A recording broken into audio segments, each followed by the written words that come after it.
Welcome to What's Going On, the weekly podcast and videocast of First United Methodist Church in Yankton, South Dakota. Hello and welcome to this week's episode of What's Going On. I'm Pastor Katie here at First United Methodist Church in Yankton, South Dakota, and I'm glad that you joined me for this episode. This episode, I wanted to take some time to reflect on the mission project that we had last week. So you've been hearing over the course of the summer that we have been partnering with Habitat for Humanity in their build that they're currently doing. And part of the reason for that is that Habitat received a grant from Thrivent Financial, but that grant had certain stipulations on it. And one of those stipulations was within the window of about 40 days, Habitat had to recruit volunteers from 5 different faith groups, churches or faith organizations. From those 5, they needed 100 volunteers to volunteer during that 40-day window. And so we agreed to partner with them in that and to provide some of those volunteers. And we had different ways that we have opened our church to be volunteers. But the biggest way was to actually have people on site at the house helping to build the house that is going to be the home for the Abraham family. And so we kind of kicked off that whole 40-day window. We were the first of the faith groups to show up on site, and I am pleased to say that we showed up in force, which was awesome. I was visiting with the director, Rebecca Meyer, about how we were doing, and she was so impressed that the Methodists came out, and we really made sure that we had a good group of people that were ready to work and ready to do some construction on the house. And not only that, but to have people that were coming by to drop off food, that we had people coming by that were updating our prayer warriors. So just a lot of wonderful things. And so I wanted to reflect a little bit on that experience and what I had hoped that would happen and what I saw happen. And then to also invite you to still be a part of what Habitat is doing and the different ministry and mission opportunities that we have here at the church. And so this past week, Thursday, Friday, and Saturday, the end of July, we had anywhere from 8 to probably 15 people on site each day, from about 8 o'clock in the morning to either noon or to 2 or 3, depending on the weather. As you know, it was quite hot last week, and luckily we missed out on the really, really hot days, but we still ended up calling it a little bit early, I know, on that Thursday. I was out there Thursday and Friday, so I'm going to speak to my experiences there. I know there was another group that was there on Saturday as well, and that the family was there on Saturday. But basically, when we showed up, we had an opening devotion each day. That devotion was led by someone within the church. I was really pleased to have other people leading the devotion, because I think sometimes people think that if the pastor is there, that it sort of defaults to me. But really, anybody can do that work. Anybody can be praying. Anybody can share a word from God. And so that was really special to have people, different people each day come out and to do that and to share that prayer and to really start our day off right. And then we'd kind of get a rundown of the work that we were doing for the day, some of the different things that needed to get done, and kind of figuring out who was going to do what. I never wanted to be a part of a group that was really integral in the construction of the building, because I felt like if I made a mistake, that I would rather my mistake be something that, in sweeping or cleaning, rather than something that was important to the structure of the house. But I will say that in particular, Merle Brandt really stepped up as one of the leaders of our group. We had the Habitat foreman who was in charge of everybody, but Merle really kind of became a second in command and usually had a group that he was leading as well. And we were doing a lot of work on the outside of the house. So we were putting up kind of like the walls. So the studs were there, so that we were adding the walls and then adding the covering over that. And I know in the time that we were there, I think almost all of that got done, which was really neat. The The second day, on Friday morning, the weather is always a challenge with construction projects when you're dealing with the threat of weather. And if you remember last week, Friday, we were supposed to maybe be having storms, which all of us sort of kind of wanted because, we haven't had the rainfall that we've needed. And so we were kind of always preparing for the rain to come. And so everything that we were doing was sort of with that in mind. And so we had a group that was outside working on the exterior of the house, but we also had a group that was in the basement working, ready for that. If that rain came, that there was going to be work and things available for our team to do. And so I know that during that day, they were putting up some studs and creating some walls for the rooms in the basement. I watched them. I participated, but I saw some of our group, getting to put the walls together around the bathroom in the basement, which is just kind of a neat thing to see come together when you start to see how the floor plan for the house is really starting to shape up and kind of see, okay, this space is going to be a bedroom. This space is going to be a bathroom. This is going to be, and start to imagine not just a house, but a home, which was really neat. One of the things that I did notice more when we were working inside is that the Habitat for Humanity, before the build started, did a fundraiser where people could purchase one of the 2x4s that would be used within the house, and then people would sign those 2x4s. And so we noticed some of those as we were doing that work. We would kind of point out to each other little notes and messages that were written on the wood. So not only were we doing that work, but we had volunteers that were bringing food. And so I want to say a special thank you to those who did that. We had donuts and lots of water, which was wonderful, especially when it was so hot outside. I think the first day we had really yummy sandwiches and chips and fruit. And we ate really well if we were volunteering out there. So usually we would take a break in the morning and have kind of whatever the breakfast food was, and then a lunch break. And then at any point you could go and take a break if you needed. The second day, we had breakfast pizza, which everyone just raved about. It was Casey's, but I tell you what, whoever invented breakfast pizza did the world a favor there. And then we had some leftover hamburgers and hot dogs from our potluck picnic that we had just a couple weeks ago. So I just kind of want to throw that out there that, we never want to be wasteful for the resources that we have. And so, we don't try to let anything go to waste, and we try to use and bless our gifts wherever we can. And so that was one of the things that happened, and they were still really wonderful. And we had salads and cookies and desserts. You kind of work up an appetite, but man, did our people come through and having enough food and snacks to let everyone have enough energy to keep working, which was really great. Some of the different jobs. So I know the first day, like I said, there was a lot. We were putting together scaffolding. I would say that was one of the jobs that I did.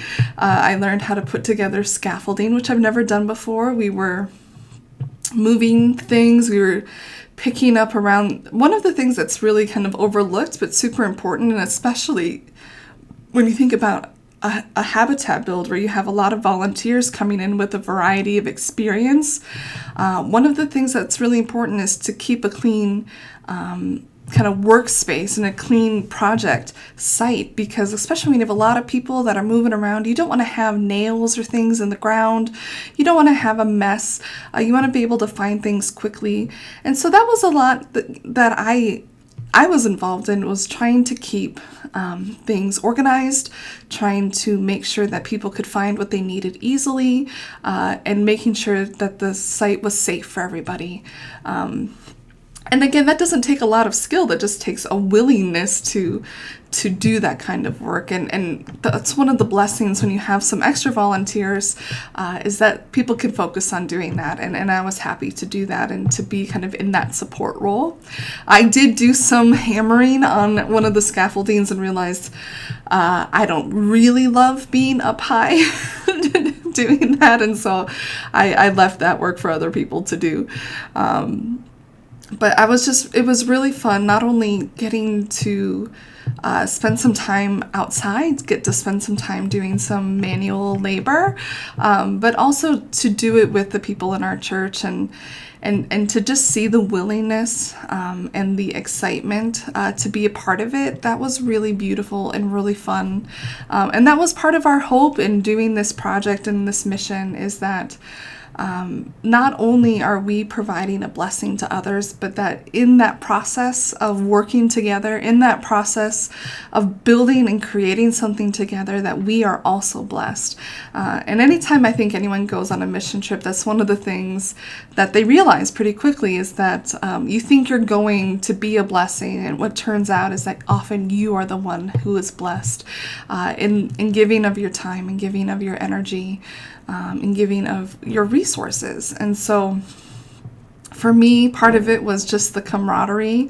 Part of it was, getting to just spend some extra time with the people of the church as we did that work, and we had fun in the process. There was definitely some teasing and things like that happened, all in good nature. So those are the things that, and the memories in particular that I'm going to take with me from that experience, is one, just being super proud of the people who came and kept coming every day, super proud of all of the people who came in to provide food, who came in to provide, like I said, the devotions, the people who were praying. Jim Swatsky came to take pictures and to put together that awesome video. If you haven't checked that out, it's on our YouTube page and linked to our Facebook page. There's just a lot of different things that go into it. And so it's my hope that out of all of this, one, that we can remember that there's different church groups that are doing this, that are part of this, that are joining together to be a blessing for this family. And so one, it speaks to the unity of Christ Church. I know that we have the UCC Church is going to be having a group out there. I think Trinity Lutheran is going to be having a group out there. We've got, I think, some Catholic groups that are providing food for most of the groups, which is pretty cool. And then you've got different groups that are also providing donations and things like that.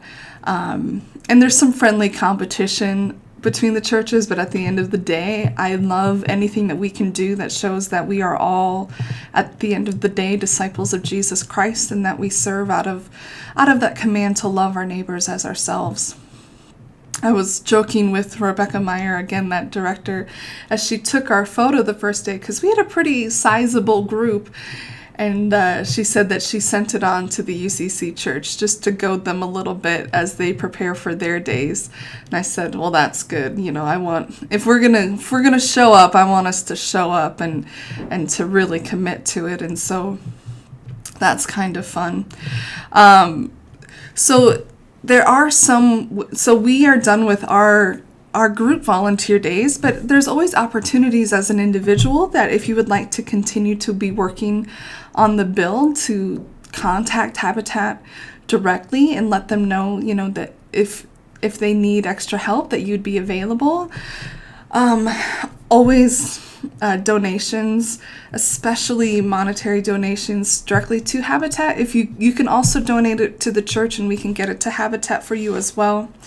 But the other thing I want to talk a little bit about is that there's also an opportunity for donations, because the Abraham family is a family of 6. They have 4 children, and they are coming from a 2-bedroom apartment into this split-level house. The house is going to have 4 bedrooms in it, which is, it's amazing. I think it's going to be such a nice house for them.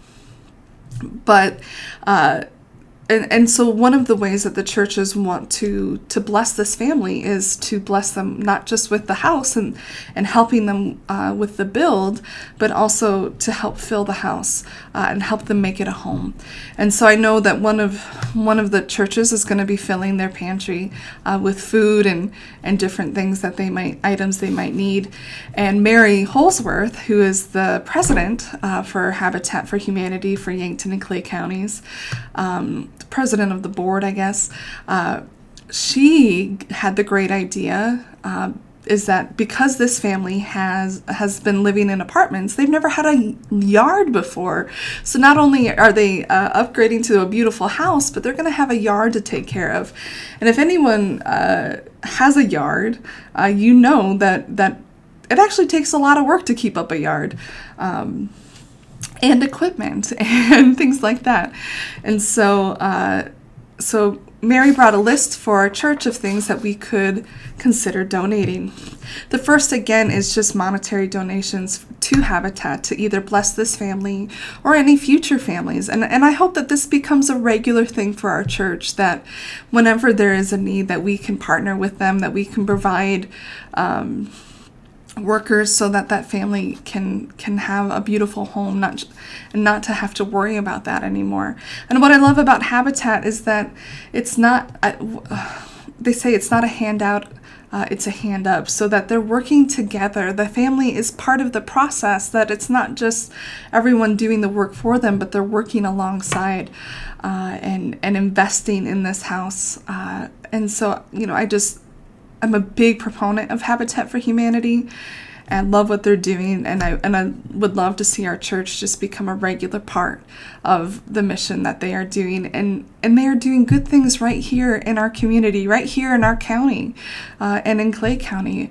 And so, I think that fits our mission of transforming the world, right here in our backyard.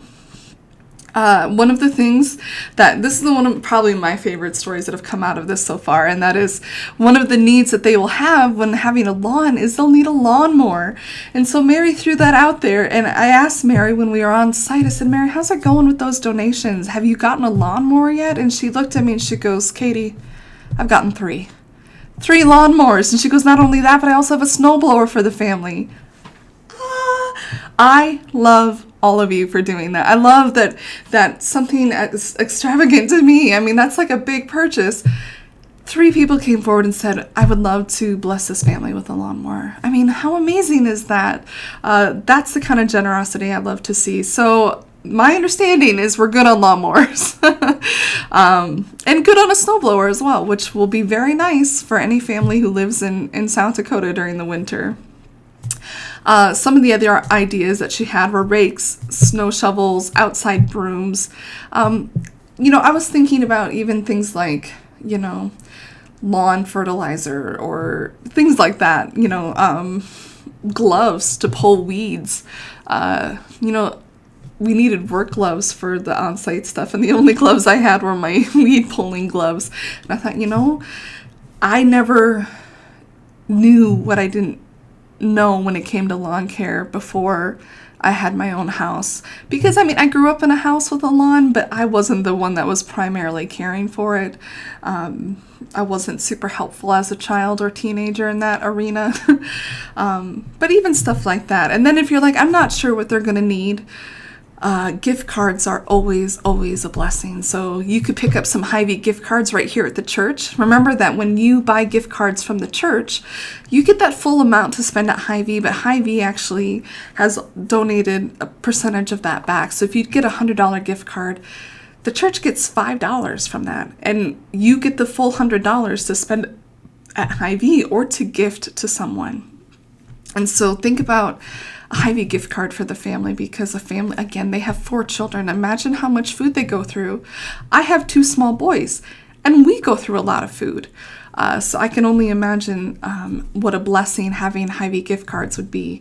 Walmart gift cards, because frankly, what can you not find at Walmart?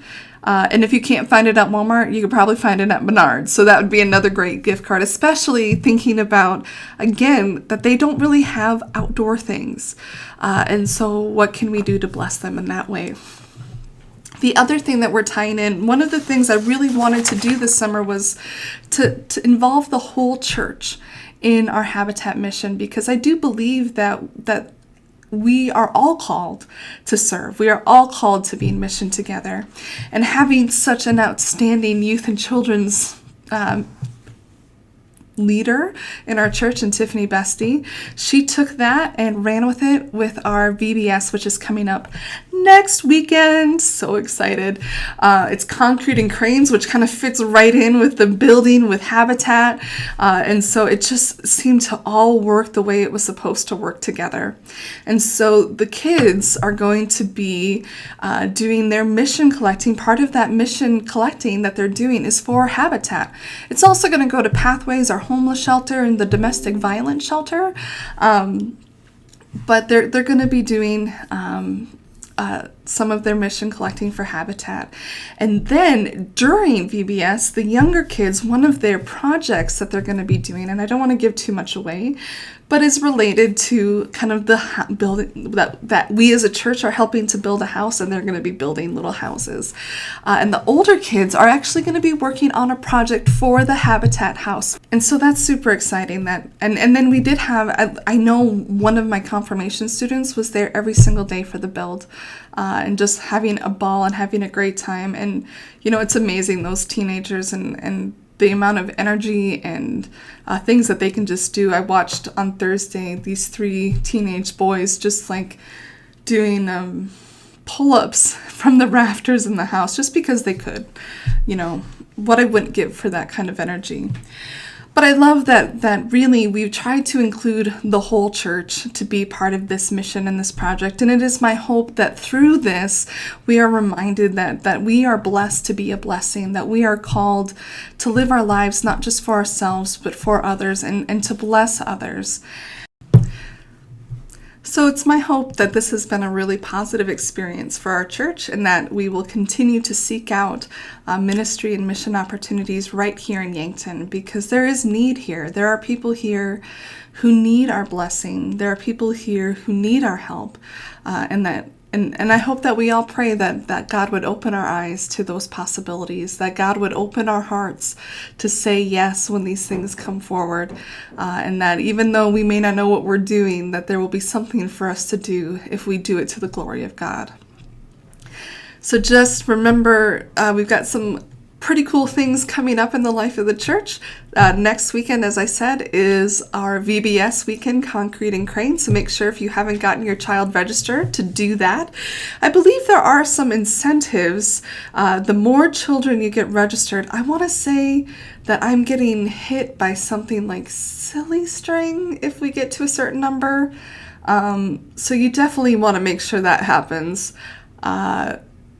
I've never been shot with Silly String before, so I'm not sure what to expect with that, but so that's coming up. That's be Friday evening, Saturday morning, and then Sunday at our 9 o'clock service, the kids will be providing all of the music, so that'll be really fun.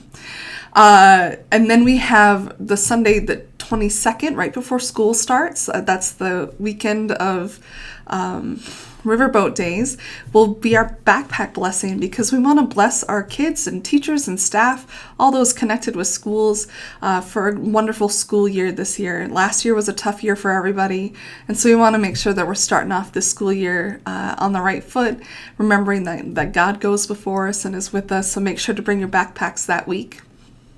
And then we've got some big things coming up. Also, don't forget that Coffee Fellowship will start on the 15th.